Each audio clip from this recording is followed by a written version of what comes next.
I am incredibly excited to invite our next speaker up here to be discussing how do you tackle organizational debt. And so our keynote for this late morning is Jonathan Raymond. Jonathan is the CEO of Refound and the author of the award-winning and best-selling book, Good Authority. And so Refound trains leaders how to give effective feedback and create cultures of accountability. He's the former CEO of eMyth, and he's led business transformation projects in tech, renewable energy, and the coaching industries, so across a ton of different spaces. He's also a half-decent barista. It's included in his wedding vows. That's pretty cool. He's also a bad but enthusiastic surfer, and will never give up on the New York Knicks. Do we have any New York Knicks fans? Only one. Oh, Jonathan, you got a friend. So please extend a huge and warm welcome to Jonathan Raymond.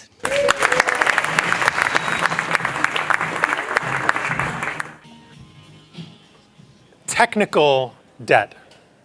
Now, unless you were in a peculiar mood or you had something odd for breakfast, you didn't wake up this morning excited about tackling your technical debt. Right? I don't love that you have it either, but what I love about it is that you know what it is. You know how technical debt gets created. You're probably keenly aware of the problems that it causes. You know how to solve it. And most importantly for our conversation today, even though you don't always look forward to doing it, when you do, you know what a powerful cultural moment that is for your team. It's a win. It's a critical skill as an engineering leader to be able to acknowledge the existence of and take a thoughtful approach to resolving technical debt. Did you know that you could apply that same thinking, the mindset, and many of the tactics that you use to solve technical debt to another area of leadership, another critical area, the people part? What I'm going to call organizational debt. So what's organizational debt? Organizational debt are all of the missed conversations, the half-given feedback, the leadership dysfunction, the cultural and legacy issues inside the organization, the challenges when you go from 25 to 50 to 2,000 employees, all the things that creep in that result in the politics and the gossip and the disengagement, all the things that lead otherwise great people to leave otherwise great companies. So that's what we're going to talk about for the next few minutes. I have one disclaimer and one ask of you. So while I've been around a bit, I am not an engineering leader. I'm a leadership trainer. I get really excited about organizational debt. Now, you may not get all that excited about organizational debt, but I hope that you will at least come away with a framework for how to approach this as you see this on your teams and in your organization. And if I speak about technical debt in a way that isn't exactly how you speak about it in your organization, if you can just cut me a little bit of leeway, everything's going to work out fine. So let's start by defining our terms. What is technical debt? Right? So the top hit in Google says technical debt is the implied cost of rework that is created by choosing an easy solution now instead of a better one that might have taken longer or would have taken longer. It's a beautiful definition, right? It's logical, it's intuitive, it matches our experience. That's kind of how it is, right? Sometimes we choose easy over better, and there's a cost. What's not in that definition, right? Does it say you're not a good person if you sometimes choose easy over better? No. Does it say you don't know anything about engineering if you sometimes choose easy over better? No. Does it say anything about your personal character, your moral fiber, or the evolution of your consciousness if you sometimes choose easy over better? No. It simply states something that we know to be true, that sometimes we choose easy over better, and it has a cost. We know as engineering leaders when it comes to technical debt, and as I'll argue as organizational leaders when it comes to organizational debt, we know that we take shortcuts. We make easy decisions. We do things that are expedient in the moment, but it has a cost. And we have to deal with it as a responsible leader. We have to deal with it. It doesn't have to be the most exciting part of our day. It's not the sexiest thing in a release, but it's important. It's a powerful win for the organization.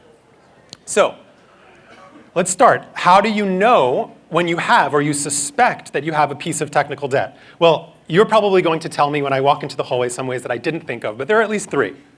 So one is the code isn't working the way it was intended. It's behaving in a way that's buggy or erratic. It's not doing what we want it to do. So we think to ourselves, oh, we probably have, or maybe we know we have a piece of technical debt. What's another way? Maybe the code is working, but it's slowed down. It's still doing the thing that we asked it to do, but it's not doing it as fastly or with as much crispness as we would like. What's another way, a third way, it shows up in morale. You're hearing it in your office. People are saying, hey, I'm spending a lot of time and energy dealing with this. Can you please do something about this? Right? It's driving us crazy on the team. So it's either something erratic, something inefficient, or it's causing problems for other people. How about organizational debt? What are the symptoms where you either know or you suspect that you have or might have organizational debt? Same three.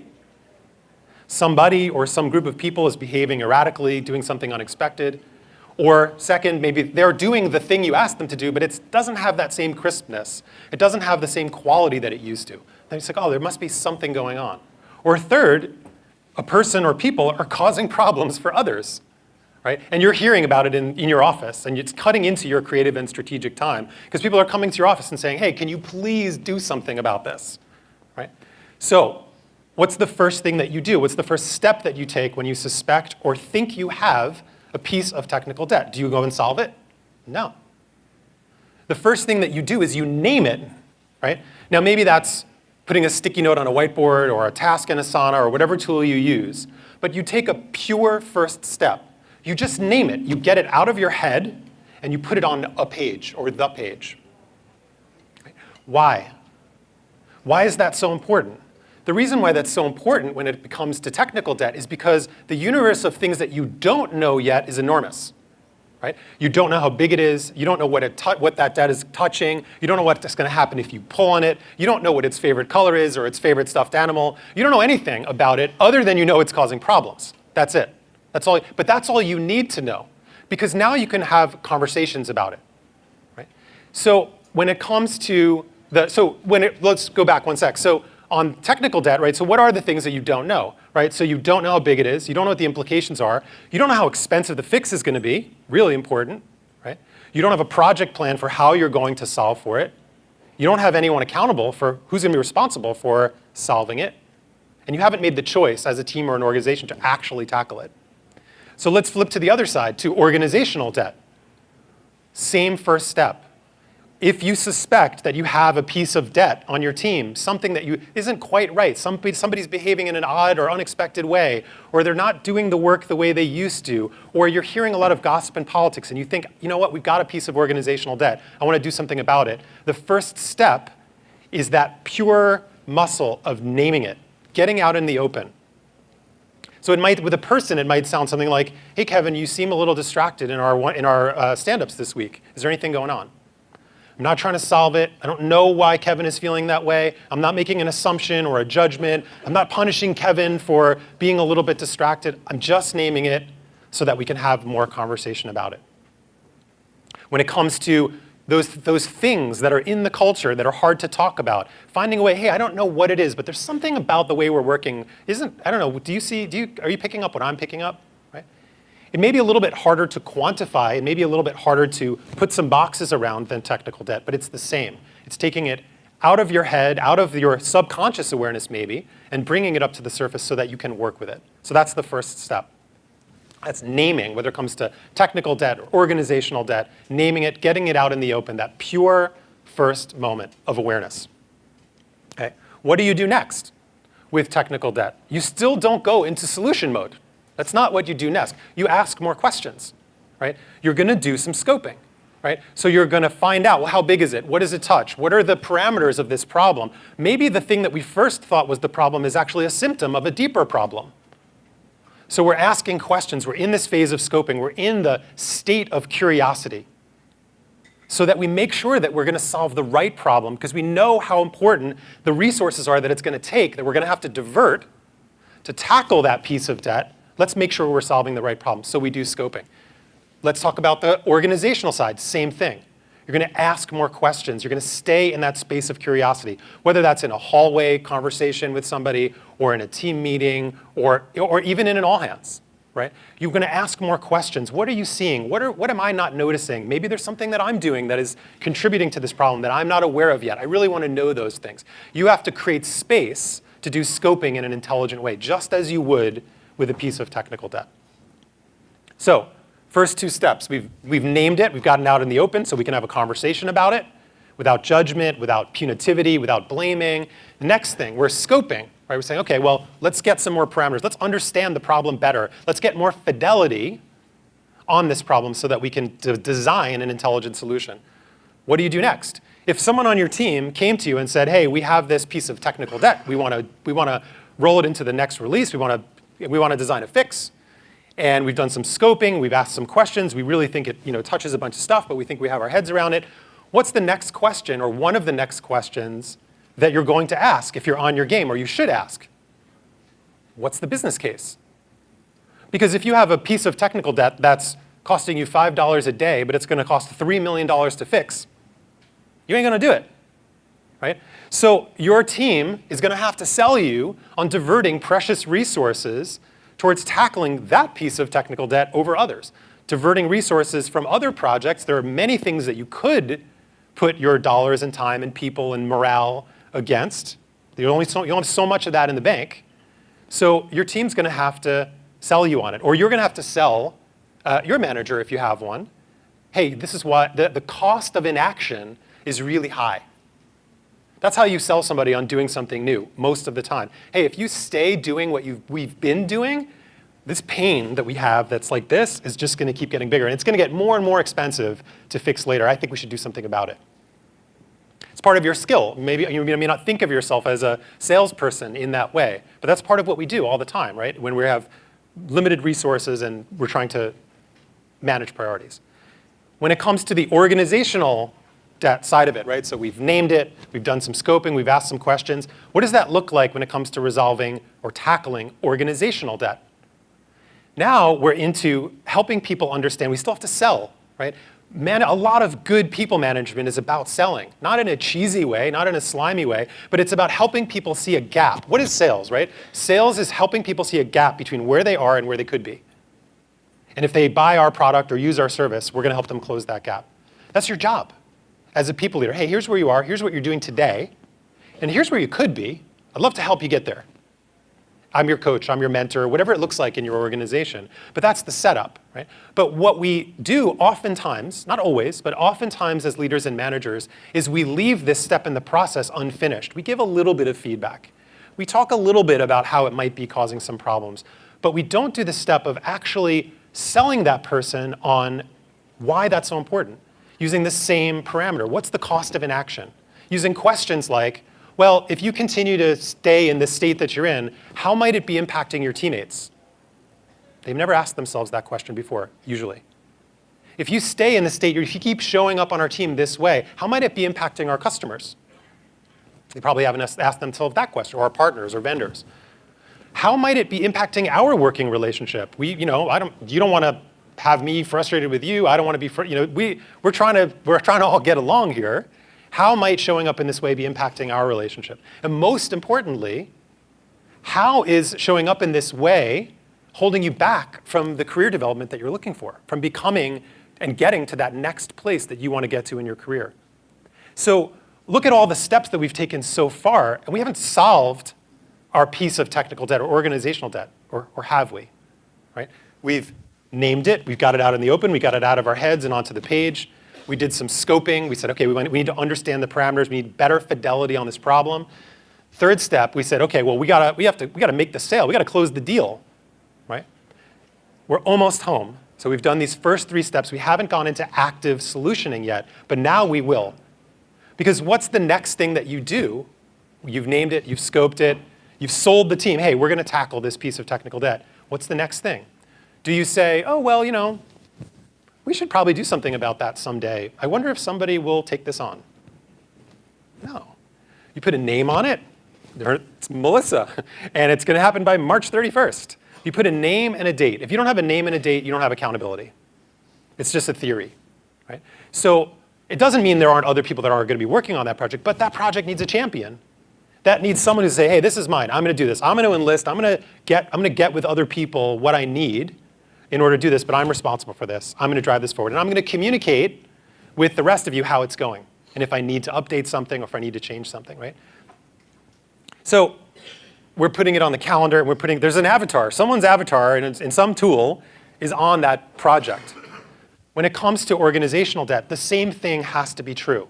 It can't be an etheric, abstract concept. If somebody has a performance issue that you need to help them with, or the team has some kind of challenge or struggling with some dynamic, right? You have to make a project out of it. There are too many distractions, way too many distractions. There are so many shiny objects, not just in our professional life, but in our personal life, things that we could divert our attention to. We make a project out of it. We decide, okay, this is important, and it's important enough to put on the calendar and put someone's name on it. Same goes with organizational debt.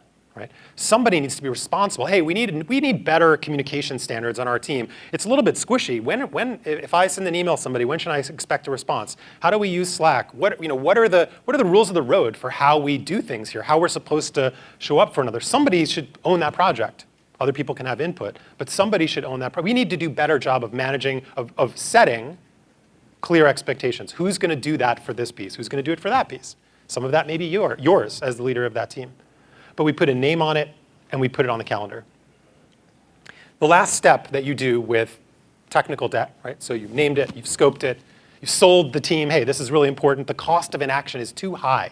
We can't persist in this state. It's not worth it. I care too much about this product to let this piece of technical debt rot away in the architecture. I care too much about you as a team to let it persist. What do we do next? What's the thing that separates good engineering leaders from mediocre ones? It's the same thing that separates good people leaders from mediocre ones. It's the people who commit.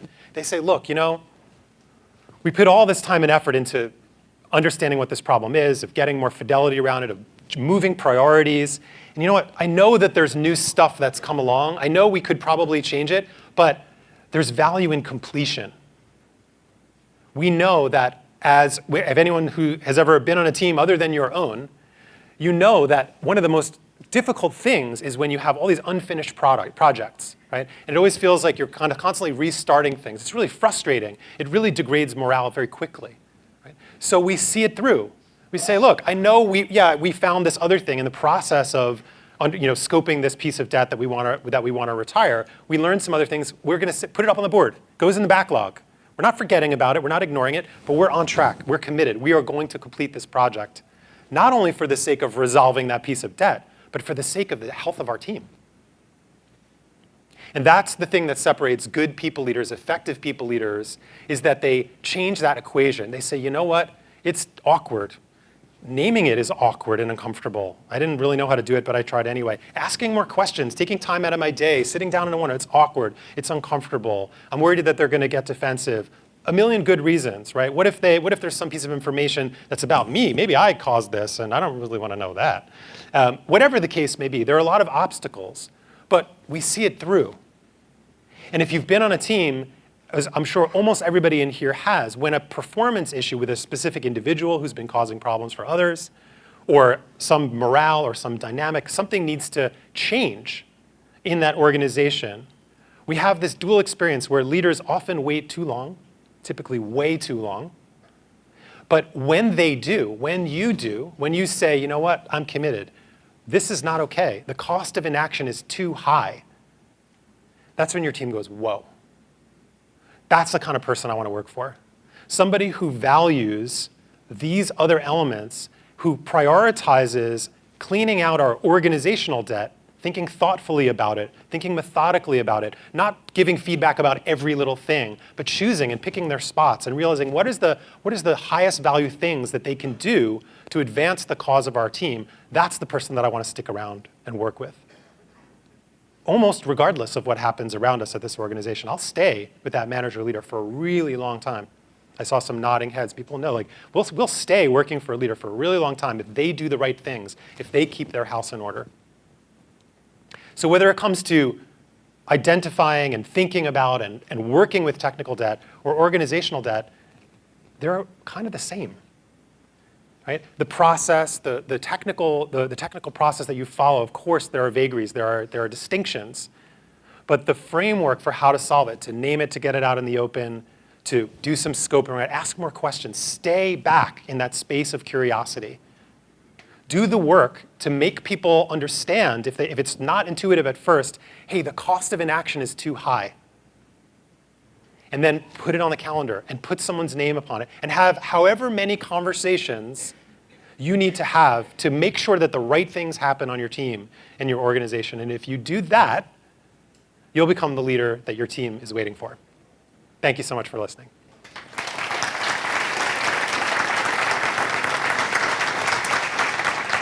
Thank you, Jonathan. We have time for a couple questions. Okay.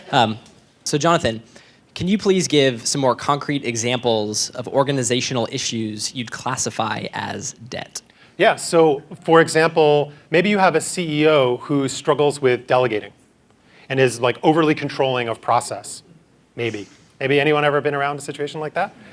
Okay, so that's organizational debt, right? It could be, hey, we have too many projects and we're really struggling with, letting go of some nice to haves. That's another form of technical debt. Organizational debt. Between two people, hey, there's tension in the space, and you can think about it just like you think about code, right? Like, and again, I'm speaking as a non-technical person, but to me, it's like, well, the code was either written poorly, it's obsolete. It wasn't badly written, but it's obsolete now, or we forgot to write it. Same thing. Organizational debt. It's either something that we did badly. We didn't think enough about it, or we did it fine, but it's now obsolete, or we forgot to do it, right? All that housekeeping in the organization. The next question is from Dan. Who owns organizational debt, especially cross-team debt? Yeah, depends on the organization. So I think one of the things that you're seeing as a shift, in particular around employee experience and leadership experience, is that we're expanding that definition, so it's going beyond HR and certainly beyond L&D. So who owns it in your organization? I'm not sure. It depends. Certainly, you should own it relative to your domain, and this is a place for more manager conversation. For, hey, here's something that I'm seeing. Are you suffering with that too? Hey, maybe we can do something together. That's one of the underutilized, usually critically underutilized skill sets and capacities is managers talking to each other. Hey, are you seeing what I'm seeing? Can we do something about this? Let's get together, right? We don't have as much power as the VP of engineering, but the two of us, if we both say, hey, this is really important, maybe we can get some movement there. Thank you. So we have time for one more question. And this has been a hot one on the upvoting. Okay. So there's a big desire. How would you deal with an organization where many people have been over-leveled and had title inflation? Yeah. Does that happen at all around here? I'm not sure. So I think it goes back to one of the other questions I think on the board, which is the naming. And you can have conversations with people like, hey, you probably noticed that this is something that we do here. Right? And I actually want to help you as your manager, or I want to help the team. And I think that this is actually a problem because I would be self-referential in that moment. You say, look, if I have a title that's beyond my skill set, it's a source of discomfort for me. I don't feel like I have my feet on the ground. I don't feel grounded. It's not a good feeling. While I might sort of like the title in some way, so I can't do anything about the titles. They are what they are, and maybe the market here in San Francisco or the Bay Area is causing some artificial inflation. But let's be real with one another, because that's how I can best support you as your manager, as your leader, so that I'm not going to try to manage to that thing. Because if we can both acknowledge there's something a little bit off about it, maybe you're 6 months away from that, maybe you're a year away from that. I don't care. That's not that big a deal. But let's be real with one another. Let's talk about the things that are going to help you feel really settled. And start by asking them, hey, so your title is this. I'm wondering, how do you feel about that title? Does it, do you feel squarely in the center of it? What are the skills that you think a, director of product should have that you don't feel totally square with right now? Use it as an opportunity to build that contrast. Great, thanks for being honest with me. I really appreciate that. Let's work on that together. Right? So be real. There's so much BS out there about great place to work and culture and all this nonsense, right? It's about people being real with one another. It's about being willing to say to somebody else, hey, look, that's out of our control, but this is. Can we get together on that?